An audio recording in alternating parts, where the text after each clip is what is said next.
What is going on, everybody? Welcome to another episode of Kickin with Kachi, where we highlight individuals that are taking their industry by storm, really taking their industry to another level. And today we have legendary musical artist and honestly, master with the visuals, IYENDAE. IYENDAE, nice to meet you, my brother.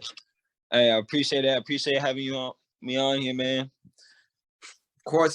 So, as always with all my interviews, I love starting at the beginning. Like, first, the name. Like, how did you come up with the name? How did you come up with this swagger, this style, this persona, getting into your journey?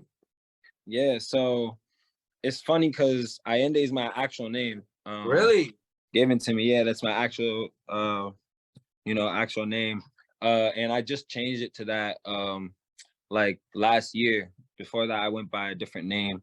But I felt like I wanted to, have a name that was really representing myself and is also unique, and that's really just my name. So that's why I went with it, Right. And I know you're Trinidadian. Are you from Trinidad? Yeah, I was born in Trinidad, but I was raised in Maine pretty much my whole life. Right. But yeah, I still have some family out there and shit. So yeah. And myself as well, like my middle name was Steven, but my mother calls me Ngameze, right? And as you probably like going through that same sort of transformation of going back to your roots and realizing that name coming from your culture, coming from your heritage is more indicative of who you are. Is that something that essentially you kind of want to flow into your brand, into your art? Yeah, definitely. Like I've even done some like reggae drill songs. Right. Yes. I just did the remix to the Thank You for Sunshine, that song. Right. Yeah. I did that. So yeah, I definitely try to use that aspect in my music and my art. Right. And then now coming from Maine, how was the duality of having your heritage, your culture, and then being in a place where, honestly speaking, you may not see many people that share the same culture and same background as you? Right. Yeah, there's definitely been a lot of like hurdles I've had to go through. I grew up in a mostly white town, and Maine's already a pretty white state, you know what I'm saying? Right. Yeah, like in my school there really wasn't anyone else like me. So I think that just made me like, once I got out of school, I started really figuring out myself, and who I was type shit. And but yeah, it's definitely, but there's a good amount of us out here and shit doing our thing. Right. And I mean, that also can be in on the flip side, like you said, like I live in Vermont right now, and granted, I didn't think I was gonna find no black people, no Nigerians, but you come out here and you, like you said, you find a good decent amount of people you can mess around with. Right. Yeah, and it was like because once I got out of high school, I was in like the city and shit way more. And I just kept meeting more people that I could actually vibe with. I was like, damn, like this is where I should have been the whole time. But and is that where essentially your journey into making music sort of began after high school, finding yourself, or was that something that you always were kind of interested in? Yeah, music's always been in my life. My parents were in a reggae band and shit. My dad lives in Boston, so when I would go down see him, he had like the whole band set up, like the whole band. So I've always been, banging on drums or like doing shit like that. But I was gonna ask if you could play any instruments. Yeah, you can hit the steel pan a little bit. Yeah, I be playing the drums and shit. I'm trying to like record that shit and do some live instrument shit. Right. Yeah. And then, like you said, like how did then that sort of translate from loving music, always being infatuated with music, to then saying, okay, I want to really push this as a career?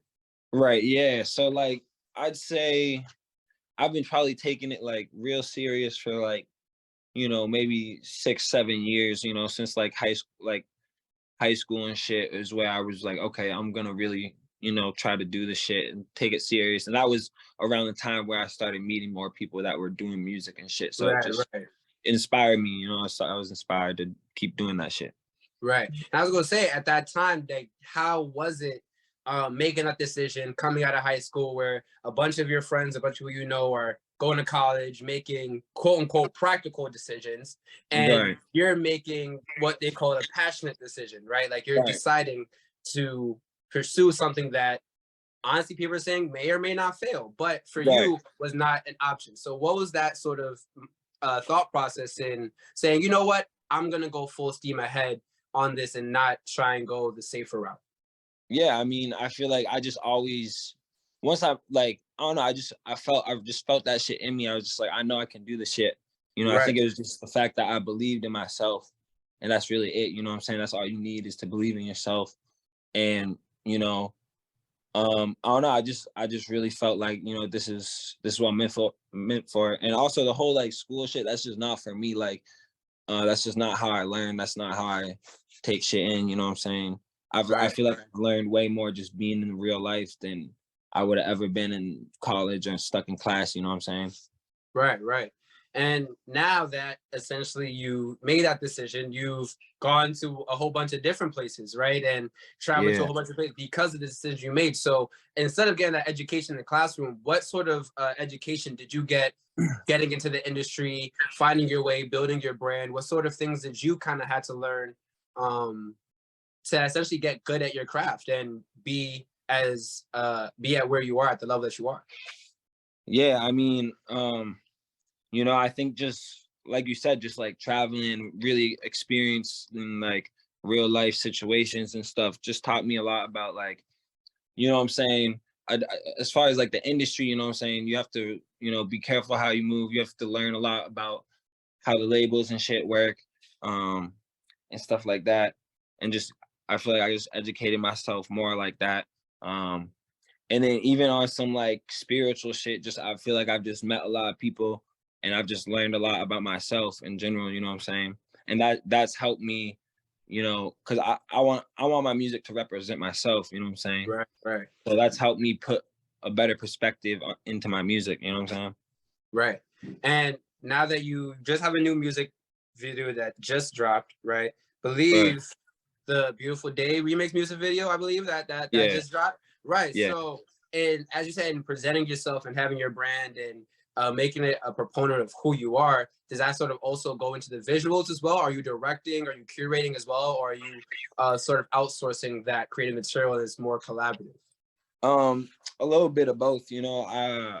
A lot of pretty much everyone I work with, that I film with, they're just good friends that I've been friends Right, with for right, a right. while. You know what I'm saying? So we have a connection where we can just kind of like just both put our input into it and make it happen. But as far as like directing it, I'm definitely in the like this year I'm gonna get really into like really directing this shit, and um you know, like planning out a full like almost like a movie type for my music Right, video, right, right.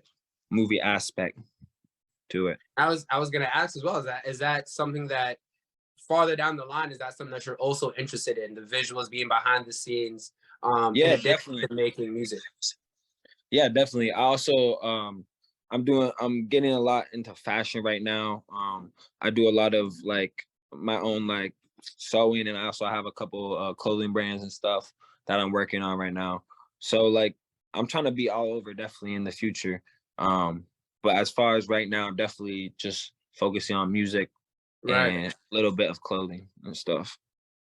And I mean, also skateboarding as well, as we see very often. Definitely. That's something that you kind of translate also in helping connecting with other individuals. That's something that kind of Yeah. speaks to the craft as well. Yeah, definitely. I think skateboarding is like just like the balance in my life, because you know there's a great out here. There's a great scene. Even in Vermont, I know there's Yeah, yeah. a crazy skate scene, and it's like you just get to meet different people that you wouldn't necessarily meet through just music. You know what I'm saying? Right, And a right. lot of them do music and are in bands or like rap or make beats and stuff like that. Like the first person I met who made music, I met him through skateboarding. You know what I'm saying? Wow. So yeah, it's just a great way to like connect with people, and just also like clear your mind and just go out and just skate. So I love that shit for real. And, Definitely. I love places like Vermont and like Maine and all these places because I feel like and it may be bad to say this, and it's true in any other place if you have the confidence, self-confidence to do it. But I do feel like in these places, and being a person of color, being a Black person, you get to enjoy a lot of things that generally a lot of Black people in major cities don't do, right? Yeah. Like going for hikes, going skateboarding, going Right. snowboarding, you know what I'm saying? Or going fishing one day or going camping one day. Like these aren't things that are greatly accessible to us, but like you said, it definitely does offer a different perspective, a different view on life, and connect you with different people as well. And in connecting with different people, so now that essentially you, right, thousands of views on YouTube, congratulations, thousands of views on Instagram, congratulations, thousands of views, you know, we working. On thousands of streams on Apple Music, SoundCloud, like Spotify, congratulations. I appreciate it. What is the process like now? What is the experience like now with the traveling, deals, streaming? How is that? Is that sort of now coming from this singular person that's running everything?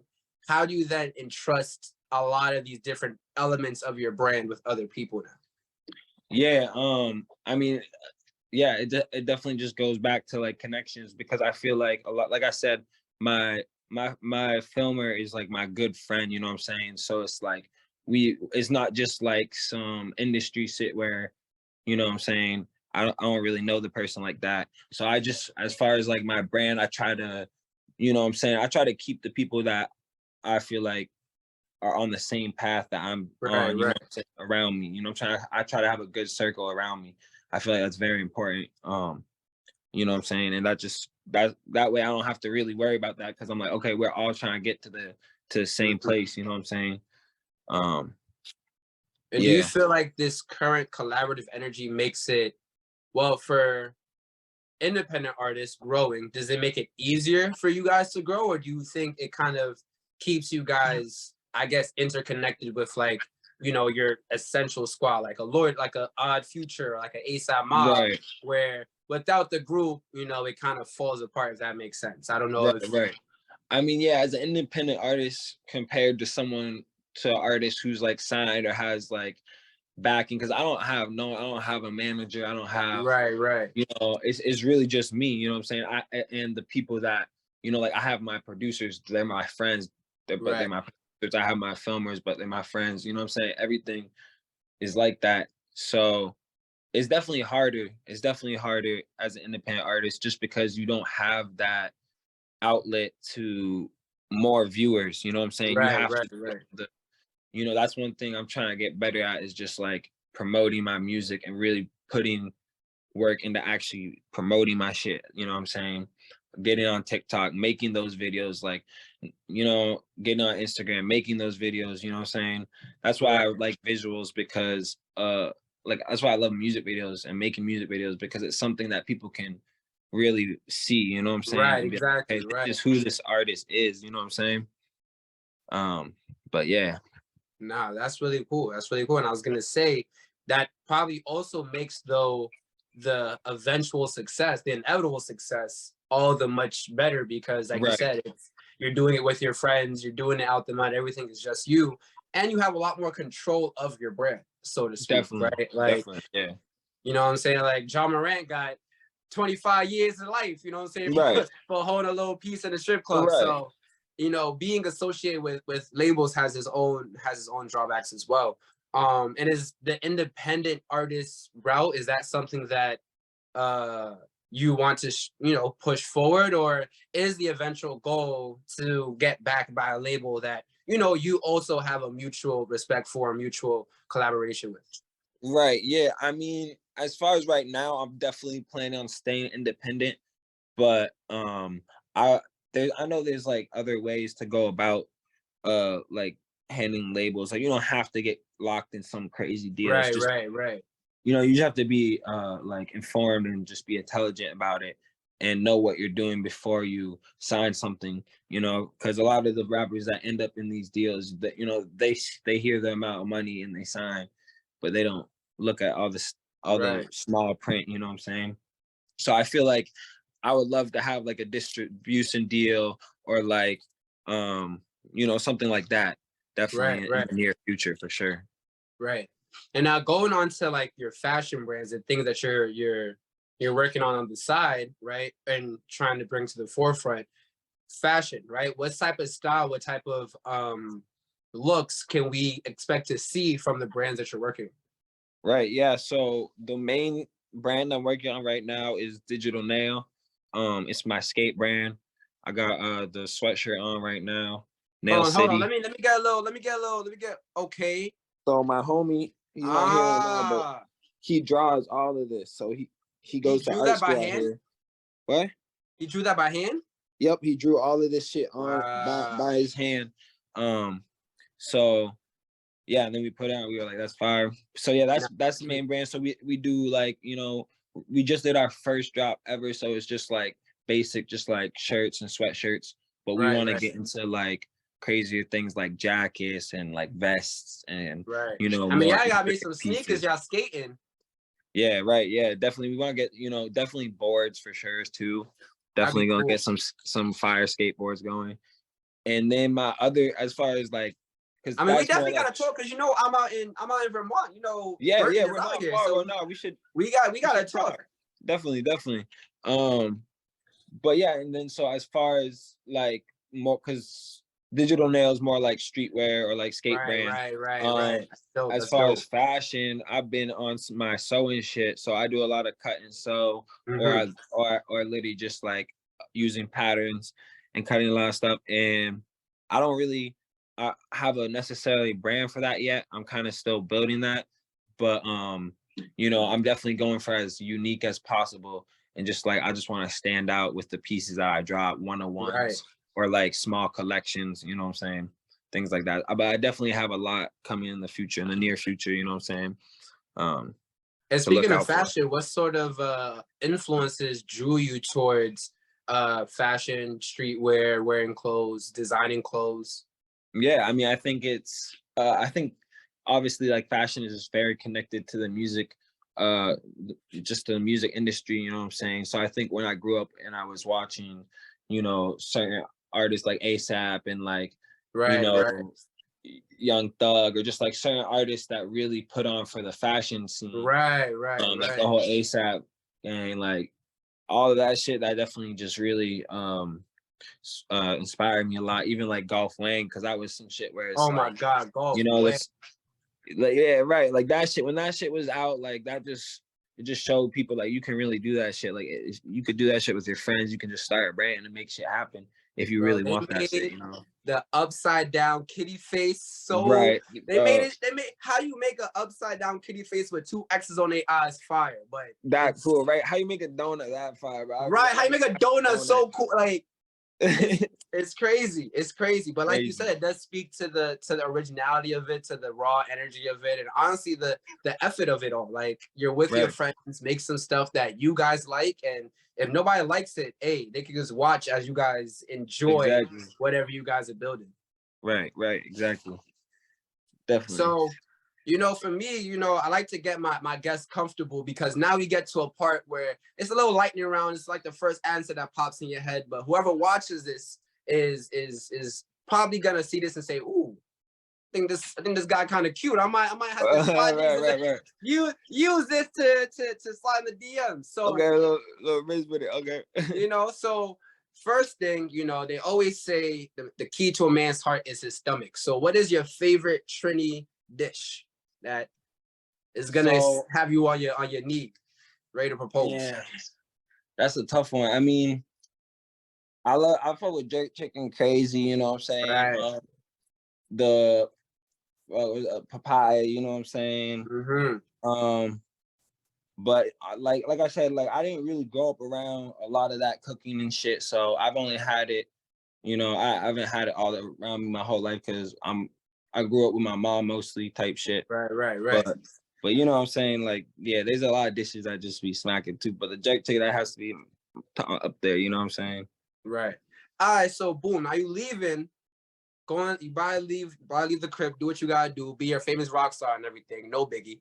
And you like, yo, baby girl, can you pass my bag? What are the 5 things that she has to pack in your bag automatically? She has to know that you're never leaving the house without. I have to have the girl, I have to have the weed, you know what I'm saying? Absolutely, that's important. Well, if I got the weed done, I have to have the papers. Okay, You know what I'm okay.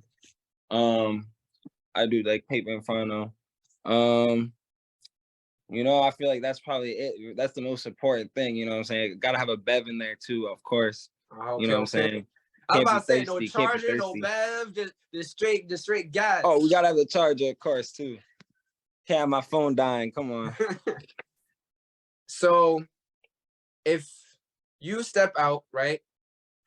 What type of fit for the scenario that I'm about to give you are you about to put on? All right. So you about to go to Maine. Oh, Maine ain't got no sports teams. You about to drive down to Boston and go see a Celtics game. What are you wearing to the Celtics game? Okay, you know, I gotta put on my best, not my best fit, but like, you know, I can't be in no You got media. courtside tickets. Fit. I don't know where you got the money, but you got courtside tickets, so you might be on the jumbotron. Oh, okay. So you know, I'm going crazy then, you know. You know what I'm saying? I like some shit that stands out. So like, I don't know, like just some pieces that really make people like, damn, what the fuck is this? What's this nigga wearing? You know what I'm saying? Right. Type shit. But you know, I feel like probably some white pants. I like having white pants, you know what I'm saying? And then you I know Caribbean you've seen for like real. What? You Caribbean for real. You like white pants. Yeah, right. And then you know, the furry boots. Okay. You know, or the mischief boots just to go with the trend, you know what I'm saying? Right. You know, and I like to always have like a jacket or at least a hoodie, you know what I'm saying? Something clean. And then I gotta have a hat because I don't have no braids in or nothing or no dreads right now. So I gotta have some fire hat on too. But yeah, that'll probably be the fit. That's calm. Okay. But then now you're going to a fancy dinner at a restaurant. Okay, I have to put it on. I have to be in the tux, you know what I'm saying? I have to be in the dark blue tux, you know what I'm saying? Okay. You know what I'm saying? I got the ice on, everything, you know what I'm saying? I have to look nice. Some Balmain shoes. Yeah, right. Some Balmain shoes, some red bottoms. Last one. You about to go to I don't know if y'all got like carnivals or like county fairs where you from, but they got that out there. So you about to go, you know, just go for a day, go to that county fair. Yeah. What am I wearing? Okay. I mean, that's usually during the fall, so you know, I like having. I'll probably be on more of like a skater fit, like almost what I'm wearing right now. I got some. Okay, right. So like Carhartts with some paint and shit. You know, jacket, sweatshirt, layers. I usually don't do nothing too colorful, so more like, especially in the fall, you know what I'm saying, more calm colors. Right. Okay. Calm. All right. So now whoever's seen this knows how they gotta step out with you when they now they eventually slide in. So Right. lastly, you know, I always feel like, you know, when people I have on my shows are dope as hell, and y'all got some amazing stories that you took the time out to share, and I definitely appreciate it. And I don't know if we read too much, but if you can just take 3 gems that you learned on your journey that helped you carry you to impart to that person watching this right now that is going through their own journey as well. Right, yeah. So I'll bring it back. Number one, again, like I said, like the number one thing is just like believing in yourself, like really following through on your passion. Like if you believe in yourself, nothing can stop you. 2, you know, is just make sure the people that around you want the same thing as you and are heading in the same direction as you, because that's how you're gonna be able to build up, you know what I'm saying, a real empire, really get shit going. Right. And you know, 3 is just spread love, bro. Just show love, man. That's what you gotta do, you know what I'm saying? Right. You can't win showing hate, so just show love, you know. And that, honestly, man, I don't. That's a real beautiful way to end the interview, man. Thank you so much for coming through. I know it's late on a Wednesday, but I appreciate you nonetheless for, you know, taking the time and really sharing your story with us, man. Thank you. Hey, and thank you. I appreciate you for having me on here, bro. For real. Okay. Hey, man, and you always welcome back anytime. You know, I be in the DMs too. So if you see multiple messages from me, man, just know, hey, It's all And love, if like you're you in said. Vermont, bro, if you're in Vermont, that's easy, bro. We'll get something going ASAP. Definitely. But yo, thank you guys for watching another amazing episode of Kickin' with Kachi. You guys can check out my man, IYENDAE, at I am IYENDAE on Instagram. Check him out. Check out his music. Check out the fashion brands that are gonna come out sooner, not later. Check out this interview on our Instagram page at the DC Voice and on YouTube as well. Man, we're out of here. Peace.